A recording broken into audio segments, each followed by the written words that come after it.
15 अगस्त 1947 को जब भारत आजाद हुआ तो पंडित जवाहरलाल नेहरू देश के पहले प्रधानमंत्री बने, जबकि इस दौर में सरदार वल्लभ भाई पटेल सबसे आगे थे और नेहरू को 0 वोट मिले थे। 0 में 0। और बात यहाँ खत्म नहीं हुई। 57 साल बाद कांग्रेस में इतिहास फिर से दोहराएगा। 2004 में doctor Manmohan Singh accidental prime minister बने, वो भी बिना इलेक्शन के। वाह, क्या लोकतंत्र है हमारे भारत। पहले प्राइम मिनिस्टर से लेकर आखिरी प्राइम मिनिस्टर तक 0 वोट से लेकर 0 वोट तक प्रधानमंत्री बनने वाले लोग आज कहते हैं कि लोकतंत्र खतरे में है।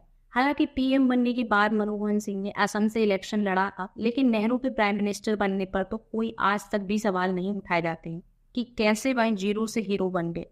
क्या सरदार पटेल खुद प्रधानमंत्री नहीं बनना चाहते थे या उन्हें बनने ही नहीं दिया गया? अगर नेहरू की जगह सरदार वल्लभ भाई पटेल पीएम बनते तो आज देश की कंडीशन कुछ अलग होती। और इस हेरफेर में महात्मा गांधी का क्या रोल था? ऐसे कई सवाल जो बार बार उठाए जाते हैं, जिनका जवाब जानने के लिए हमें उस वक्त क्या सिचुएशन थी इसे समझना होगा। साल 1945 में सेकेंड वर्ल्ड वॉर के बाद ब्रिटिश हुकूमत काफी कमजोर हो गई थी। ऐसे में ब्रिटिश सरकार को यह समझ में आ चुका था कि अब भारत को ज्यादा समय तक गुलाम बनाकर नहीं रख पाएंगे। वही आजादी के लिए आंदोलन में जुटे स्वतंत्रता संग्राम के नेता भी इस बात को समझ रहे थे कि अब लड़ाई लास्ट स्टेज पर है, लेकिन सवाल यह था कि सत्ता को ट्रांसफर कैसे किया जाए। ऐसे में ब्रिटिश हुकूमत ने 1946 में कैबिनेट मिशन का प्लान बनाया, जिसके तहत ब्रिटिश ऑफिसर्स को यह रिस्पॉन्सिबिलिटी दी गई कि वह इंडियन लीडर्स से मीटिंग करें, जिसमें फैसला लिया गया कि भारत में एक इंटरम गवर्नमेंट बनेगी। इसके तहत देश में वायसराय की एग्जीक्यूटिव काउंसिलिंग बनती। यह डिसाइड किया गया था कि इस काउंसिलिंग का अध्यक्ष अंग्रेज वायसराय होगा और कांग्रेस अध्यक्ष को इसका वाइस प्रेसिडेंट बनाया जाएगा। उस समय यह भी ऑलमोस्ट डिसाइडेड था कि यह वाइस प्रेसिडेंट ही आगे चलकर भारत का पीएम बनेगा। अब अचानक इस फैसले की वजह से कांग्रेस प्रेसिडेंट का पद बहुत ही इंपॉर्टेंट हो गया और फिर शुरू हुई पहले प्रधानमंत्री बनने की कहानी। दरअसल जिस समय यह पूरी चर्चा चल रही थी उस वक्त मौलाना अब्दुल कलाम आजाद कांग्रेस के प्रेसिडेंट थे। कई बड़े नेता जेल में थे, इस वजह से वह 1940 से ही इस पद पर बने हुए थे। इस बीच कांग्रेस अध्यक्ष पद के चुनाव की घोषणा की गई। हालांकि महात्मा गांधी पहले से ही साफ साफ कह चुके थे कि उनकी पसंद only and only Jawaharlal Nehru हो। महात्मा गांधी चाहते थे कि अब्दुल कलाम आजाद यह पद छोड़ दें, लेकिन वो ऐसा नहीं करना चाहते थे। इस बात का जिक्र उन्होंने अपनी ऑटोबायोग्राफी इंडिया मीन्स फ्रीडम में भी किया है। हालांकि उन्होंने अपनी इस बात को घुमा फिरा कर लिखा है। उन्होंने लिखा है कि जनरली ये सवाल उठ रहा था कि कांग्रेस में इलेक्शन होनी चाहिए और पार्टी का न्यू प्रेसिडेंट चुना जाना चाहिए, लेकिन जैसे ही बात प्रेस में पहुंचती है तो डिमांड उठने लगी कि मुझे यानी कलाम साहब को ही दोबारा प्रेसिडेंट बनाया जाए। मीन्स मौलाना आजाद के दोबारा प्रेसिडेंट बनने की खबरें हर तरफ थी, जिसे देखकर गांधी जी अपसेट हो गए। ऐसे में गांधी जी ने मौलाना आजाद को एक सीक्रेट पत्र लिखा, जिसमें कहा गया कि मैंने कभी अपना ओपिनियन खोलकर नहीं दिया। जब कांग्रेस कमेटी के कुछ मेंबर्स ने मुझसे पूछा तो मैंने उनसे कहा कि दोबारा उसी प्रेसिडेंट का चुनाव करना सही नहीं होगा। अगर तुम्हारा भी यही ओपिनियन है तो बेटर होगा कि तुम एक बयान जारी करो और यह बता दो कि तुम्हारा दोबारा प्रेसिडेंट बनने का कोई इरादा नहीं है। आज के हालात में अगर मुझसे पूछा जाए तो मैं नेहरू जी को प्रायोरिटी दूंगा, और ऐसा कहने को लेकर मेरे पास कई रीजन है, लेकिन उनके बारे में क्यों बात करना। आखिरकार गांधी जी का दबाव काम आया और मौलाना अब्दुल कलाम आजाद ने कांग्रेस अध्यक्ष का पद छोड़ दिया। इस बात का जिक्र गांधी जी के पोते राजमोहन गांधी ने अपनी किताब पटेल अलाइड इसमें भी किया है। खैर, इसके साथ ही कांग्रेस के अगले अध्यक्ष की तलाश शुरू हुई। दूसरे शब्दों में कहें तो देश के भावी प्रधानमंत्री का चेहरा खोजा जा रहा था उस टाइम पर। महात्मा गांधी पंडित नेहरू को कांग्रेस का अध्यक्ष बनाना चाहते थे, लेकिन उस समय कांग्रेस प्रेसिडेंट का चुनाव प्रोविंशियल कांग्रेस कमेटी करती थी। बड़ी बात यह थी कि किसी भी प्रोविंशियल कमेटी ने जवाहरलाल नेहरू के नाम का प्रपोजल नहीं दिया था। कांग्रेस कमेटी के ज्यादातर मेंबर्स सरदार वल्लभ भाई पटेल को ही कांग्रेस प्रेसिडेंट बनाना चाहते थे। इस पद के लिए नॉमिनेशन की आखिरी तारीख 29 अप्रैल 1946 रखी गई थी। तब तक गांधी जी खुलेआम नेहरू को लेकर अपना इरादा जाहिर कर चुके थे।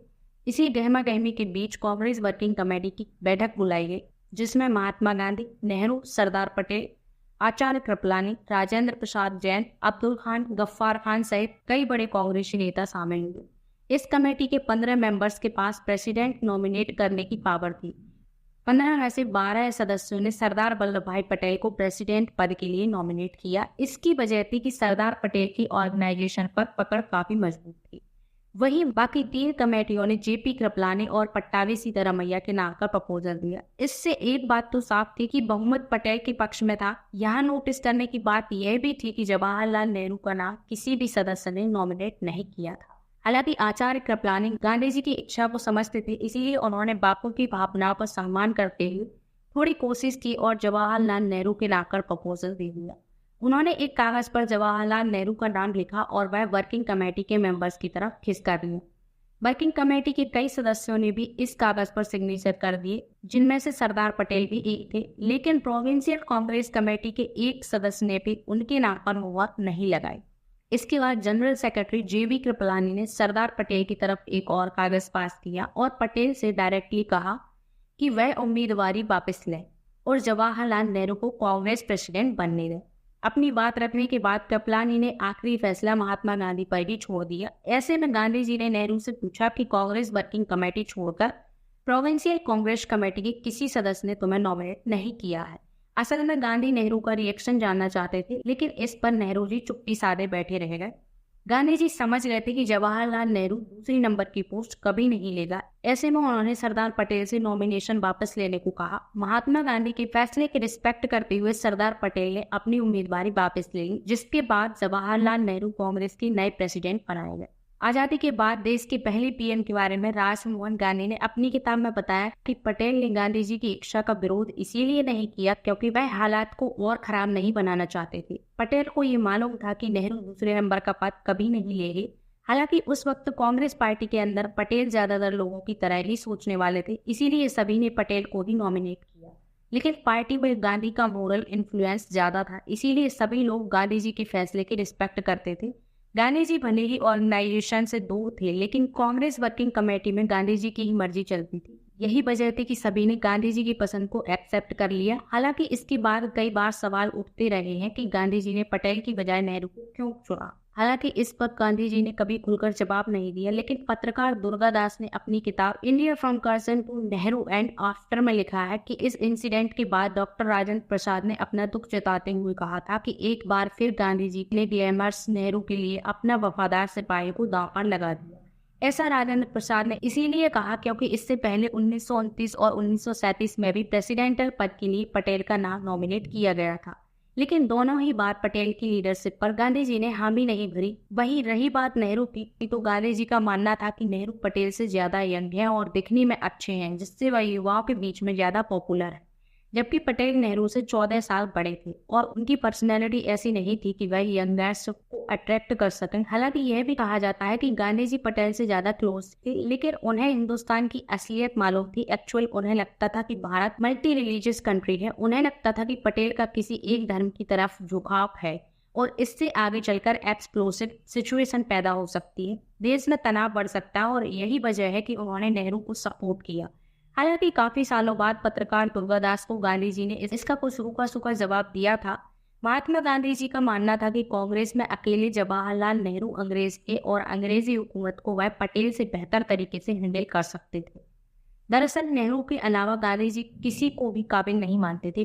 पटेल पर नेहरू इस वजह से भी भारी पड़े क्योंकि वह जननेता थे और लोग उनकी बातों को सुनते ही नहीं थे बल्कि मानते भी थे। गांधी जी के अकॉर्डिंग नेहरू स्टार लीडर थे, लेकिन पटेल कभी भी जननेता नहीं थे। गांधी जी ने इस बात पर खुलकर नहीं बोला, लेकिन गांधी जी ने इतना जरूर कहा था कि भारत की जो सिचुएशन है उसे सिर्फ नेहरू ही संभाल सकते हैं, क्योंकि नेहरू इंटेलिजेंट होने के साथ साथ थोड़े इमोशनल भी। पटेल कभी इमोशनल नहीं थे। पटेल का पब्लिक स्पीच लोगों को ज्यादा इम्प्रेशन नहीं कर पाता था, लेकिन नेहरू की स्पीच सुनकर लोगों में लहर दौड़ जाती थी। खैर, इन सब के बीच 2 सितंबर 1946 को इंटरम गवर्नमेंट का गठन हुआ और इसके बाद जब देश आजाद हुआ तो नेहरू स्वतंत्र भारत के पहले प्रधानमंत्री बने और पटेल ने डिप्टी प्राइम मिनिस्टर और होम मिनिस्टर का जिम्मा संभाला। नई सरकार 15 अगस्त 1947 से रिपब्लिक इंडियन की नींव पड़ने और अगले चुनाव तक सत्ता में रही। इसके बाद 1950 से संविधान लागू होने के बाद 1951 और 52 में स्वतंत्र भारत का पहला आम चुनाव हुआ। यह चुनाव 25 अक्टूबर 1951 से शुरू होकर 21 फरवरी 1952 को खत्म हुआ। कांग्रेस ने 364 सीटों के साथ पूर्ण बहुमत हासिल की और नेहरू फिर से देश के प्रधानमंत्री बने। हालांकि देश के पहले चुनाव से पहले ही 1950 में पटेल का निधन हो चुका था। वहीं नेहरू ने सबसे ज्यादा लंबे समय तक पीएम बने रहने का रिकॉर्ड बनाया। उन्होंने 16 साल 286 दिन तक देश पर राज किया। वह 15 अगस्त 1947 से लेकर अपने निधन के दिन यानी 26 मई 1964 तक नेहरू देश के पीएम बने रहे, लेकिन आज भी उनके पीएम बनने पर सवाल उठाए जाते हैं। इनफैक्ट पीएम मोदी से ज्यादा सवाल कांग्रेस पार्टी पर उठते हैं। दरअसल कांग्रेस का कोई भी लीडर बिना खेल के प्रधानमंत्री की कुर्सी तक नहीं पहुंचता है, चाहे बात मनमोहन सिंह की हो या कांग्रेस की, या फिर यूं कहे कि देश के सबसे पावरफुल लीडर इंदिरा गांधी की ही क्यों ना हो। दरअसल इंदिरा गांधी की प्रधानमंत्री की कुर्सी तक पहुंचने के पीछे भी एक बड़ा राजनीतिक खेल था। तो बता दें कि इंदिरा गांधी गुजरात के लाल और former prime minister Morarji Desai को हराकर प्रधानमंत्री बनी थी। इंदिरा को उस समय देश के 16 से 11 राज्यों का समर्थन मिला था।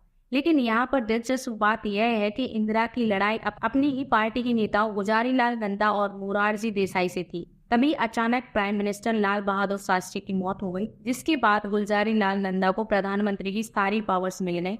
कुल मिलाकर देश को नया लीडर मिलने तक उन्हें प्रधानमंत्री का सारा कामकाज सौंप दिया गया। इसके बाद उन्होंने प्रधानमंत्री पद के नामांकन से अपना नाम वापस ले लिया। इस तरह इंदिरा का रास्ता आसान हो गया। अब इंदिरा की सीधी लड़ाई गुजराती नेता मोरारजी देसाई से बची हुई थी। हालांकि मोरारजी देसाई पर भी अपनी उम्मीदवारी वापस लेने का बहुत दबाव डाला गया, लेकिन मोरारजी टस से मस न हुए।